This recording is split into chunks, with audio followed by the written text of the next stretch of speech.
Fala galera, beleza? Aqui quem fala é o Leonardo Ferreira da Ferreira Studios e nesse vídeo eu vou explicar para vocês como fazer o efeito de andado no mapa. Um efeito bastante simples que é utilizado muito no cinema e principalmente em produções independentes. O software que a gente vai estar utilizando hoje é o software After Effects da produtora Adobe. Espero que vocês gostem desse efeito, então vem comigo e se liga só! Esse é o efeito que a gente vai aprender a fazer hoje, onde a gente cria um caminho e vai sendo mostrado até chegar ao ponto X do mapa. Então agora, vamos ao passo a passo. Bem, a primeira parte para a gente conseguir criar esse efeito é a gente criar uma composição de 1280 por 720. Aí você pode usar o tamanho que você quiser. Para esse nível de exemplo, eu vou utilizar esse tamanho. Eu vou vir aqui no nosso palco, vou importar aqui essas três composições para cá, o nosso mapa, o nosso som e a nossa rota. Vou importá-los e eu vou arrastar aqui o nosso mapa para a nossa composição 1 que a gente criou. Então aqui está o nosso mapa, ele já veio com um redirecionamento de tamanho, você pode mexer aí, o tamanho que você queira. E agora eu vou deixar mais ou menos nessa escala aqui. Para a gente começar esse efeito, eu vou vir aqui na nossa caneta agora. Percebam aqui nas layers que na hora que eu clicar, ele vai gerar a layer da caneta, Shape Layer 1. E agora eu vou começar a movimentar aqui a nossa caneta como se fosse mesmo o caminho. Então eu vou colocar aqui a caneta como se ela estivesse andando, como se o caminho fosse esse que a gente vai executar, até chegar no ponto que a gente quer. Então beleza, eu vou colocar aqui Full para a gente ter uma visualização melhor. Percebam que eu criei o meu caminho sem problema algum. Agora o que a gente vai fazer? Percebam que eu usei um Stroke 6 e a cor uma tonalidade vermelho. Vocês tirem o fio aí para ele não criar aquela borda, aquela preenchimento interno da borda. Então o que a gente vai fazer agora? A primeira coisa é a gente vir aqui na parte do Shape e a gente tem algumas opções aqui, como Transform, Fill, Stroker 1, e aqui na Stroker 1 nós vamos selecionar Dashes. A gente vai clicar e vai criar essas Dashes aí para nós, que é nada mais do que o pontilhado. Então eu vou aumentar agora o pontilhado aqui, até a gente criar mais ou menos uns pontilhados legais. Deixa eu mexer no Offset para a gente conseguir ter um efeito melhor.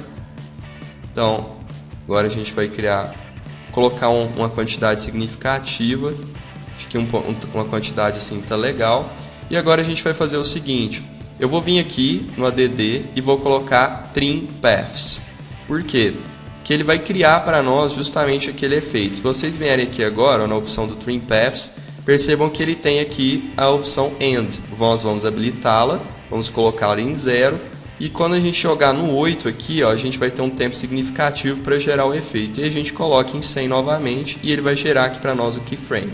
Então o que acontece? Ele já gerou para nós o efeito do caminho. Agora a segunda coisa que a gente tem que fazer é puxar aqui o nosso X rota do mapa, para que a gente consiga aplicá-lo aqui no lugar que a gente quer. Então vamos ver aqui onde que morre, né, o nosso Shape Layer 1, mais ou menos aqui em 8 segundos, e a gente vai reduzir a escala desse X para que a gente consiga colocá-lo na hora que a linha terminar. Então eu vou diminuir aqui a escala dele.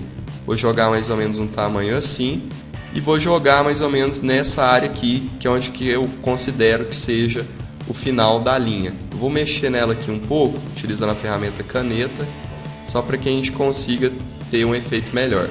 Então beleza, eu coloquei nosso X ali e a gente vai vir aqui no Normal e vamos colocar um filtro para ele. Um filtro que eu acho que seria legal é o Color Burn, porque ele dá para a gente visualizar um pouco o mapa e dá para colocar um efeito legal também no X. E no Shape Layer a gente pode utilizar um Multiply. Percebam que se a gente utilizar o Multiply, ele talvez não fique tão legal. Talvez ele não pegue tanto o efeito. Se a gente usar um Color Burn, talvez também não. Mas o que a gente pode fazer agora então? A gente pode vir aqui, vamos jogar o Multiply de novo e vamos diminuir aqui o Stroke um pouco para que ele pegue melhor o efeito. Então percebam que agora dá pra gente ver um pouquinho do mapa e o efeito ainda está um pouco visível. Então tá legal, é isso mesmo. Agora o que a gente vai fazer? A gente precisa fazer esse X aparecer no momento que morre aqui a nossa extremidade da linha, do Dashed. O que a gente vai fazer agora? A gente vai vir aqui na escala, vamos deixar aqui como 20 por 20 no tamanho que a gente selecionou. E um pouco antes um pouco antes disso acontecer, na hora que a linha estiver chegando, a gente vai colocar um tamanho praticamente zero aqui para o nosso X, como se ele sumisse. E no momento que a linha vir, o X vai aparecer. Então, de certa forma, o efeito está quase pronto para a gente finalizar aqui com um toque de mágica. A gente vai jogar simplesmente um efeito para o mapa andar. Como que a gente vai fazer isso? A gente vai utilizar a opção Parent. A gente vem aqui, vamos clicar aqui na opção Parent. Se ela estiver desabilitada, você clica em Switches e ele vai habilitar essa opção. E a gente vai selecionar a Shape e o X-Rota e vamos habilitar para o mapa.jpg. O que isso significa? Que ele vai linkar as nossas layers com o mapa. Então o que a gente vai fazer? A gente vai vir aqui no mapa, apertar a letra P e a gente vai começar a mexer no Position. A posição 1 que eu quero é exatamente essa daqui. Por quê? Eu quero que ele ande de acordo com as nossas linhas forem mexendo ali também. Então eu vou habilitar o Position. E na hora que ele chegar aqui, ó, na opção do X, eu quero que esse Position chegue mais ou menos nessa opção aqui, ok? Então, se a gente aumentar aqui um pouco o mapa para que ele fique mais visível ainda, vamos ver como que esse efeito fica legal. Então, o que acontece? Vou diminuir aqui um pouco para que a gente consiga visualizar o efeito. E percebam o seguinte, agora, no momento que eu fizer o X mexer, ele vai mexer junto com a linha ali também. Então imagina o seguinte, no momento que eu mexi o mapa, ó, o que vai acontecendo? Ele vai fazendo a extremidade mexer. E aí ele vai chegar ali no X da forma que a gente projetou no início. Então percebam que o mapa mexe. Você pode fazer o mapa subir um pouco mais, para que a gente não perca tanto a área do mapa. E aí a gente vai conseguir criar o efeito também da mesma forma. Então ele chega no X e morre ali. Então percebam que legal esse efeito. Então é isso, pessoal, espero que vocês tenham gostado. Qualquer dúvida, deixe seu comentário, não deixe de se inscrever, compartilhar essa ideia. Então é isso daí, galera, falou, até